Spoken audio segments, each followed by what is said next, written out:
Hi folks, welcome back to the Anti-Fragile podcast. I am Dr. Nick Holton, and with me as always is my co-founder of the Anti-Fragile Academy, Dr. Adam Wright.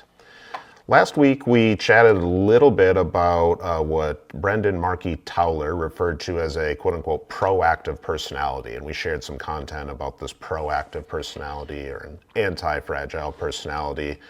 And we thought it might make sense to take a little bit of deeper dive into personality science more specifically, and then we'll talk a little bit about relationships, or at least theoretical relationships, between personality traits as well as actual sort of behaviors, right, that might correlate with anti-fragility. But before we're kind of doing any of that, I think, Adam, you and I were just talking before we hit record about, I think, some important messaging around personality more generally. And I think, what if people are kind of listening or watching and they said, well, okay, I'm interested in anti-fragility, but I don't know that I have some of those proactive personality traits, right? So, like, to put it bluntly, does that mean they can't be anti-fragile? So I think wisely, you suggested we should kick off this conversation by just kind of talking about how flexible maybe personality is, and just digging people into personality science a little bit more generally. So yeah, I think it's a good idea because we want to make sure to realize it's accessible to everyone as a state of being and also as a behavior. Even if one is more prone or more comfortable doing it than another, it doesn't mean you can't, you have to avoid engaging in anti-fragile behaviors just because it's not part of our personality. Yeah. Right. Yeah, first off, I think we have to recognize that, this literature is emerging and we don't know enough, I think, to say anything clearly. So we have to be careful in that. And I think even if we do know enough based upon some of these studies and some of these correlations, but just because one has certain characteristics, like these 5 broad dimensions that make up Big Five, may have elements of these traits that associate or are correlated with anti-fragile behavior, it doesn't mean that we can't engage with it otherwise. So I think what we have to argue here is that anti-fragility is a state, anti-fragility is a behavior, but it's also correlated with certain personality traits or factors that allow maybe it to be more natural or easier for some than others.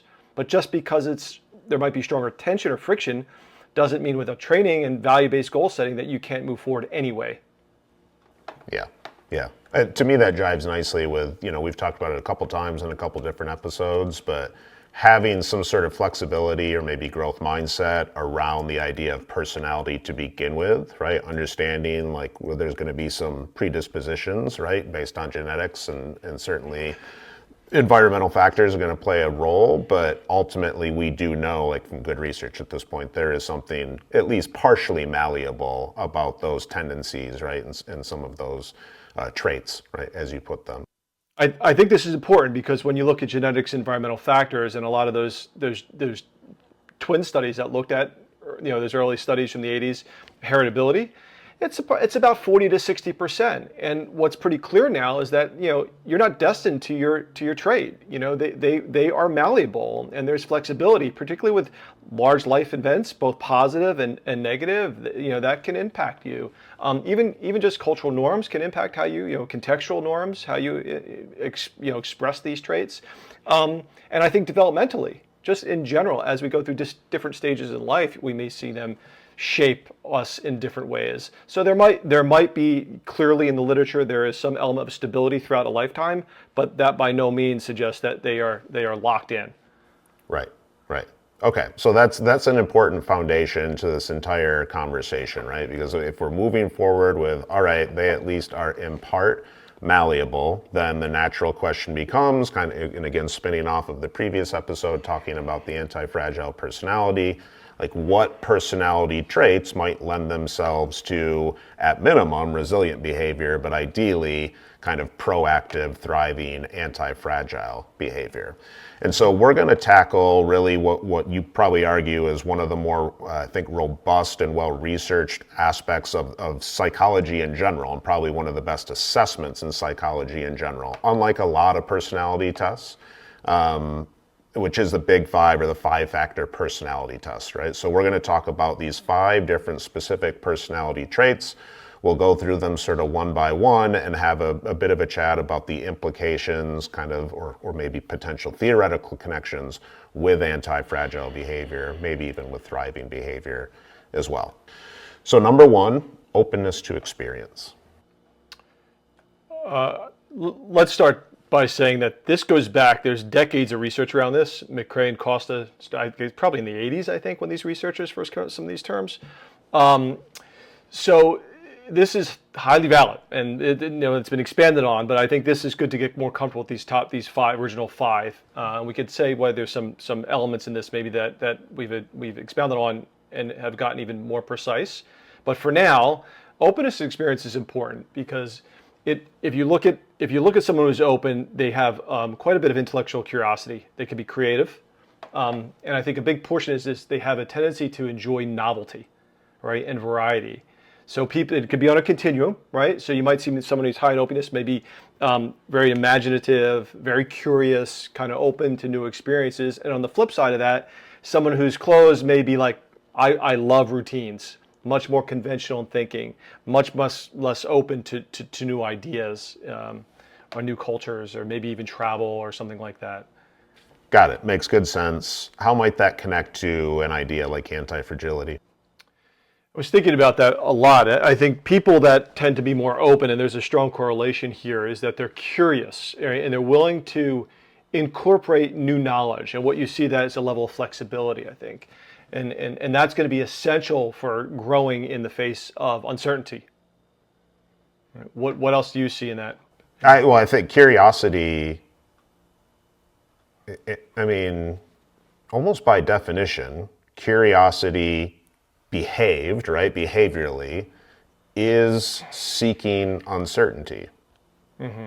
Right? It is repetitiously kind of putting oneself in situations that are less known at minimum, but in many cases like completely unknown, a bit ambiguous, potentially volatile and complex like VUCA environments, but bare minimum, uncertain and ambiguous. And we're doing it, not necessarily out of, I would say, like curiosity to me is not necessarily fear-based, where that's sort of like this investigation that has this protective factor. In fact, right now I wish I could think of, there's 4 or 5 different really subtypes of curiosity that Todd Cashin has written about. In fact, you know what? Let's just do it. Why not? Let's get into it right here. I know he just had a post recently, but let's see if we can find some of it. Okay, so yeah, great. So here's an article. This is from a few years ago now, 2018, but from Todd. So Todd's runs a well-being lab at George Mason. Okay, so number 1, joyous exploration, prototype of curiosity, recognition and desire to seek out new knowledge and information, and then subsequently joy of learning and growing. That sounds super anti-fragile, like anti-fragile knowledge. It's proactive, it's seeking, right? Number 2, deprivation sensitivity. This dimension has a distinct emotional tone, with anxiety and tension being more prominent than joy. Pondering abstract or complex ideas, trying to solve problems, and seeking to reduce gaps in knowledge. Interesting. I could see anti-fragility in there. That sounds like somewhat resilient curiosity, if you will, if I can use that term. But number 3, stress tolerance. This dimension is about willingness to embrace the doubt, confusion, anxiety, and other forms of distress that arise from exploring new, unexpected, complex, mysterious, or obscure events, right? Bingo, we talk about that all the time. So Todd's arguing stress tolerance is actually a dimension of curiosity, which I think is brilliant. Yep. Number 4, social curiosity. Wanting to know what other people are thinking and doing by observing, talking, or listening into conversations. I don't see immediate connections there, but I have to think about that more.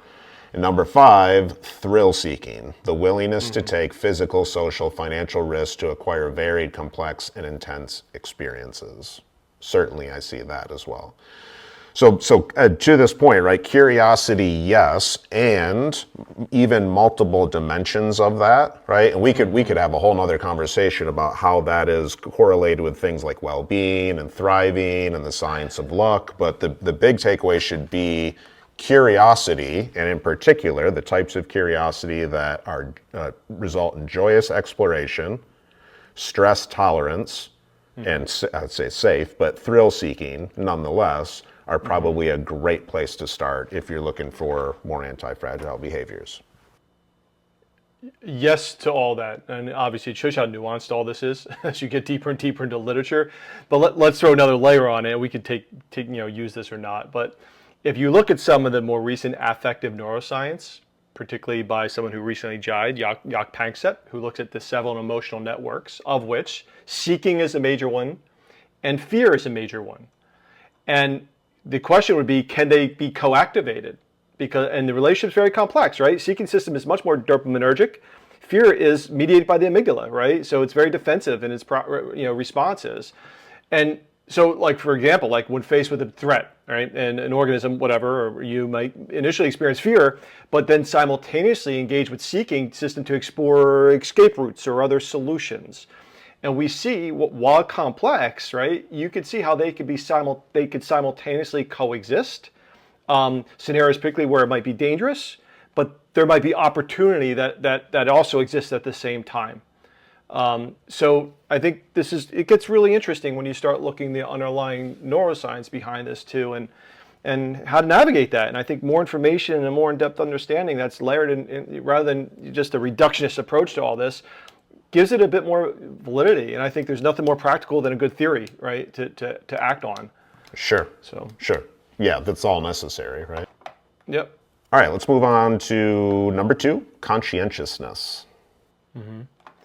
I think colloquially, I think we kind of can misconstrue conscientiousness. And I think particularly here we need to understand what it's talking about. It's talking about self-discipline. It's talking about high organizational skills, maybe even dependability. And what you see someone be on the other side and being low in conscientiousness, you see somebody who might be a little more spontaneous, perhaps a little bit less organized, maybe even in some cases prone to procrastination, which is a whole nother topic of study.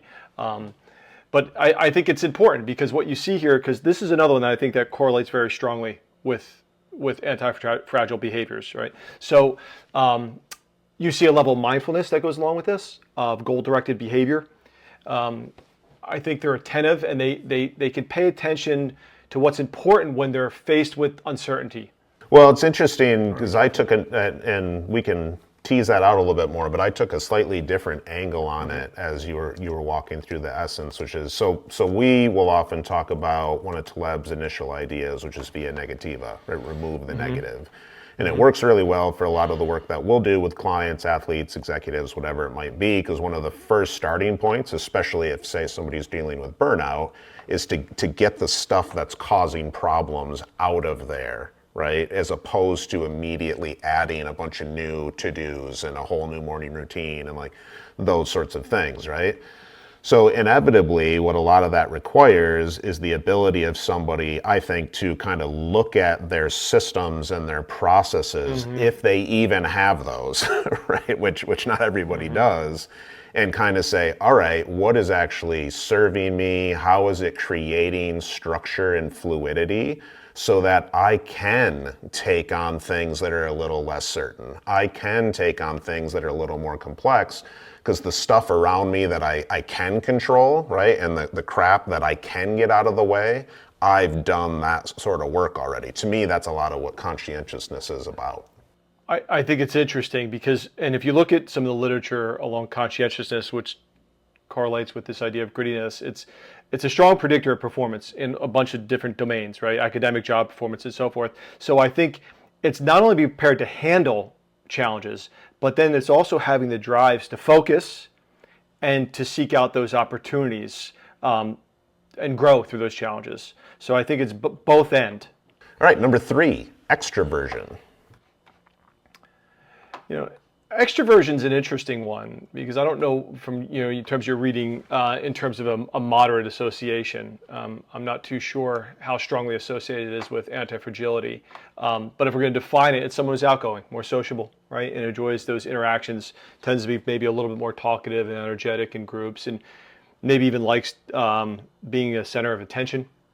And then you see the other ones that are more reserved on the, higher in introversion, where, prefer solitude, may find social interactions draining. Doesn't mean they can't actively engage with that, extroverted behavior, but it may be a larger cost than someone who is naturally high in extroversion.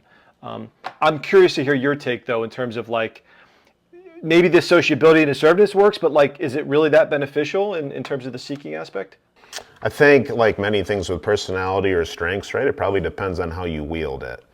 Because as you were talking about that, my thoughts were, well, it's somewhat similar to curiosity, and I connect these things to like some of Richard Wiseman's stuff around the science of luck, which is just like taking chances, basically, right? So putting yourself into different scenarios, and somebody who maybe craves a lot of that. So I'm thinking of a good example. One of my closest friends, right? Like he's way more sociable, loves to kind of be life of the party, out and about, doing those sorts of things. Inevitably, I think he has a much larger, more robust sort of network, for instance, right? Mm-hmm. Which I think would obviously, in many cases, and has lent itself to resilience, anti-fragility, whatever it might be. So like, I can draw those sorts of relationships, but to your point, that doesn't to me necessarily mean that somebody who finds, maybe socializing a little more energy sapping, can't find other ways to sort of leverage that introversion in ways that make them more anti-fragile, right? It's just sort of like going about it different ways, different strokes for different folks. Number 4, agreeableness. Agreeableness is another one I think that has a moderate association, right? In the literature, it reflects some compassion, cooperation, the ability to get along with others. Or you would say someone who's highly agreeable is maybe more kind or seemingly empathetic. And low agreeableness would be more competitive, maybe a little more critical, a little bit more confrontational. And if we look over and how it impacts, correlates with antifragility, I think there's something about cooperation, maybe patience, maybe with others and with self. And I don't think it's a primary driver, but I do think it could help people, particularly in that some elements of the curiosity we talked about, navigate some of these social interactions while pursuing growth. What do you think? I think similar to the last one, and you kind of pointed it out, if agreeableness leads to cooperation, collaboration, to me, those are going to create a higher probability of sort of anti-fragile results. You're going to stand the chance of getting sort of the best stuff, right? Big potential, if you will, to borrow a term from Sean Acor. So I can see it there, but again, obviously all of these arguments are theoretical, but I agree with your assessment. I think I don't look at that and think, oh, that would be a primary driver. I just, like the previous one, I see how it could be used, right? Right. So what about this fifth and final one, neuroticism? This is a big one in terms of the inverse correlation, right? I think what neuroticism does, people think of these neurotic, fidgety individuals. It's about emotional stability, higher anxiety, probably a more susceptible, vulnerable to stressors. You may be prone to worry, you may be prone to being mood swings, and probably more prone to negative emotionality, as opposed to the opposite, which would be low neuroticism, emotionally stable, relatively calm, and here's the big one, relatively resilient. And I think that's important. And we can see how you can make this argument very strongly, right? The person who is antifragile is going to be lower in neuroticism, probably less likely to engage with negative emotions like anxiety and stress. I think emotional stability is really important to deal with uncertainty, right? And avoiding being overwhelmed with stress, which helps us with growth. That is not to say, and I'll let you speak about this, but that's not to say that just because you are more highly neurotic doesn't mean you cannot engage with some of these anti-fragile behaviors. It may take more work, and you might have to work on more coping skills and optionality to move forward, regardless of how you feel with those behaviors, as long as they're value aligned. I think it's probably a good opportunity to remind folks of some of the findings, and I'm going to conflate Baba Jaba et al. And Jack Tsai's papers, but just acknowledging, we put some stuff out on this, the subjectivity of a stressor, right? And so like, yes, you talk about neuroticism, and sure, somebody might be on a particular end of, say, a scale of neuroticism, but that still doesn't even necessarily account for like their subjective perception of the event. Like, yeah, okay, maybe they're more highly sensitive, but the event is still a confounding variable, right? And so to your, the only reason I bring that up is to your point. There's so many different factors here that the takeaway shouldn't necessarily be like, oh, if I'm highly neurotic or not neurotic at all, like this is good or bad. It should be, where am I at? Where would I like to be with certain things or experiences, right, or elements of my life? And do I need to kind of execute maybe a little bit more or less, right, to get myself to that point? Does that vibe with you? Yeah, 100%. I agree. Okay, so I mean, just in terms of a quick summary, right? We've covered openness to experience. We've talked about a bunch of different types of curiosity. We covered conscientiousness, extraversion, a little bit on agreeableness, and then we've just finished here with neuroticism. We've talked a little bit about how personality is certainly a predisposition, but it has some malleability to it, right? And if we're talking about building proactive, thriving, and sort of distress-tolerant anti-fragile behaviors, here are some different ways you might think about developing those personality traits using the Big Five or the five-factor as our framework, right? Anything else, Adam, that you want to kind of add or you think are important takeaways around personality science and anti-fragility? Are you familiar with the HEXACO personality model? I'm not. Lee and Ashton, I mean, it probably goes back to the early 20 years or something by now, but they added another dimension onto the Big Five, which is honesty and humility, which is interesting to me, right? Because you're talking about things like fairness and sincerity. You know, you're basically, when you looked at that original research, it was better predictive, showed better predictability for pro-social behaviors than the Big Five, right? Like the the triad, which did the opposite, right? Antisocial behavior. It also may be more culturally adaptable than the Big Five. But I just was wondering, like, how does honesty and humility align, if at all, with anti-fragility? I see. So just for people, you know, that are listening, not watching, or, you know, I'm looking up right now. So HEXACO, as Adam said, so this is HEXACO. So what we've got here is the H, honesty and humility, and then the next five are the Big Five, right? Mm-hmm. They say emotionality, they're talking about neuroticism, extraversion, agreeableness, conscientiousness, and openness to experience, HEXACO, right? So to Adam's point, here's the sixth factor, honesty and humility, which sort of core definition here reflects sincerity, fairness, modesty, and a lack of greed or manipulation. Mm-hmm. Yeah, and the opposite, you know, and also, you know, when you think of low self-centeredness, you know that I just, it's interesting when you see, like, is there a need for modesty? Is there a need to be fair? Is there a need to be sincere to move forward with anti-fragility? Is it like flow? Is it effectively amoral? Or is there something about pro-social behavior that correlates with anti-fragile behavior?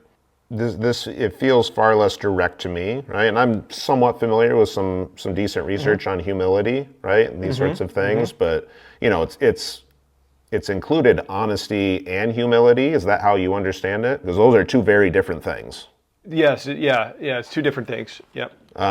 So like if we take those apart, humility as it pertains to what I would call like self-compassion, you know, being less judgmental.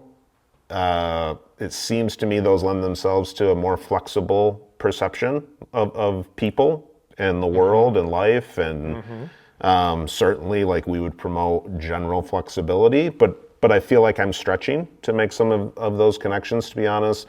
Honesty, so this is a whole nother question. Like, can dishonest people thrive?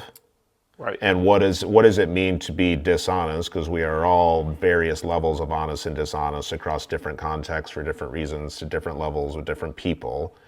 So I will say generally, I think it's pretty hard to thrive if somebody is like holding something they would rather not be holding. How about that?